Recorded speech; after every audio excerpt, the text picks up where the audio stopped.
Handheld PC consoles have been a thing for a while now, and I absolutely love them.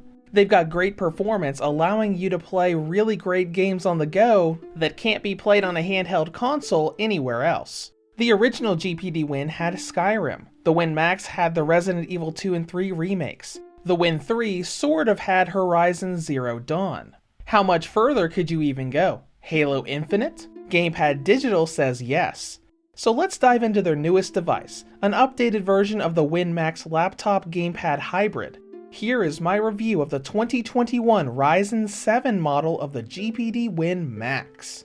In terms of the outer shell, keys, keyboard, ports, and design, this handheld laptop is pretty much exactly the same as the 2020 model. It's got the same button layout, most of the same ports, same fan design. It's even got the same model number despite being a year apart with different internals. But to those unfamiliar, let's take a look at it. It's got a clamshell design with an 8-inch touchscreen right up here on the top, and on the bottom we've got a full QWERTY keyboard with some small number and F buttons up at the top, and above that we've got a great little gamepad.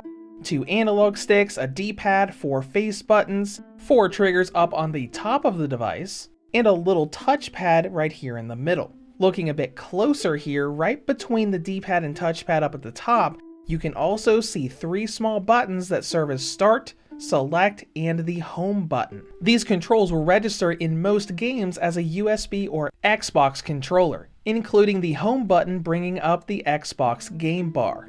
Speaking of that gamepad, if you look on the left-hand side, we've got a little switch to go between gamepad and mouse mode. Just like the 2 previous units, gamepad mode allows you to use the onboard controls in-game, while mouse mode allows you to use the analog sticks and triggers as a mouse instead of using an actual mouse.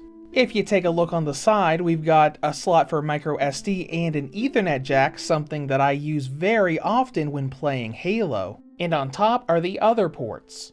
A USB-C and Thunderbolt, both of which can be used to charge the unit, 2 USB ports, and a fully sized HDMI port. Nothing really to see on the bottom except the big area for the 2 fans.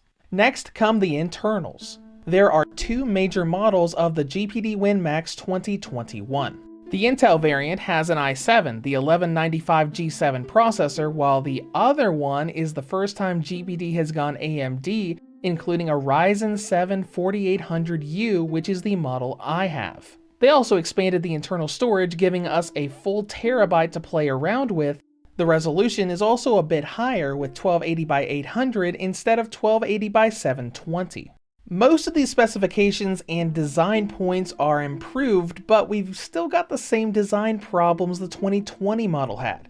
The smaller number keys require adjustment when typing on the keyboard, and the home, start, and select button are too cramped together. Going for start or select can easily lead to you accidentally hitting the home button and opening up the game bar in the middle of a fight. Granted, both of these problems are no longer a problem for me, but I've been using this design of laptop for over a year and a half now. The 2020 Win Max has been my main laptop since I got it, where I do all of my work and gaming, and the 2021 model is now my replacement for my main laptop. The video you're watching right now was made on the 2021 unit.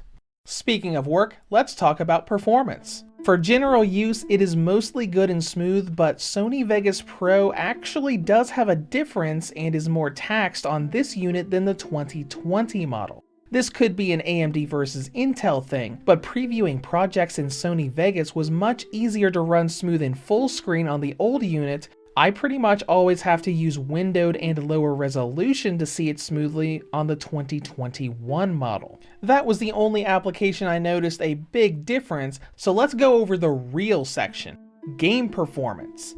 This is vastly improved over the Win Max 2020 and is also a pretty good improvement over the Win 3.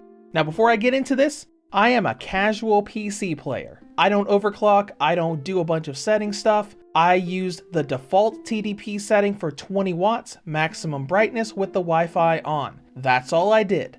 Now that we're clear on that, we've got a new ceiling of performance for handheld PCs. Starting with Horizon Zero Dawn, we get a solid 45 plus FPS that is no longer situational. Now we do have to go down to low settings and bring the resolution scale down to 70%, but it will do that from the moment it starts. None of that play the game for a while until it adjusts that the Win 3 had to do. Resident Evil Village has also vastly improved over the hardware and the game itself. Low settings with low FX quality gives us a consistent 60 FPS. And my personal favorite of these tests that I did, Halo Infinite. You know, that game that just came out with its beta. Tweaking the settings down to low and putting the minimum frame rate up to 60 FPS. 4v4 matches give you 50 to 60 FPS pretty much all the time, while Big Team Battle gives you a range between 30 and 60 depending on the internet connections and how many people are around. Now speaking of Halo Infinite, this performance is only on the Ryzen model. The footage you're seeing here, all credit due to YouTuber Pixel Cherry Ninja who tested this game on the Intel model. You can see that it is struggling to render the game at all. It's doing that weird flashing asset thing that the Resident Evil 2 and 3 remakes did on the 2020 Win Max. So if you want to play Halo Infinite on the Win Max 2021, you have to use the Ryzen model. Of course, not all of this is good. Some games are a little bit lower in performance compared to the Win 3, like Kingdom Hearts 0.2 A Fragmentary Passage, not able to completely stay over 30 FPS. And the same goes for Cyberpunk 2077, which dips down to 28 quite a lot. Speaking of downsides, let's talk battery life. I expected this to be about the same as the Win 3, and it is very similar. The odd thing about gaming with battery life is you get about the same range for different types of games. I got a little over 2 hours for Halo Infinite online matches along with the Kingdom Hearts HD collections. And I got 2.5 hours playing between games like Fallout 76 and even low graphical visual novels. Now if you're just normally using it for word processing, watching YouTube videos, or just editing stuff, you'll get a little bit more with it coming in around 4 to 6 hours depending on your settings and what you're doing. As we wrap this up, the Win Max 2021 brings yet another new level of performance for handheld PCs, but the similar flaw of battery life the Win 3 suffers from. It's a great versatile laptop for doing work and playing high-tier games like Horizon Zero Dawn and Halo Infinite smoothly on the go. Just as long as you're okay with bringing a power bank to extend that 2 to 3 hours of game time with the battery. Reviews to Go rates the GPD Win Max 2021 Ryzen model a 9 out of 10. If you have any comments or questions, feel free to leave them below. Thank you for watching and have a great day.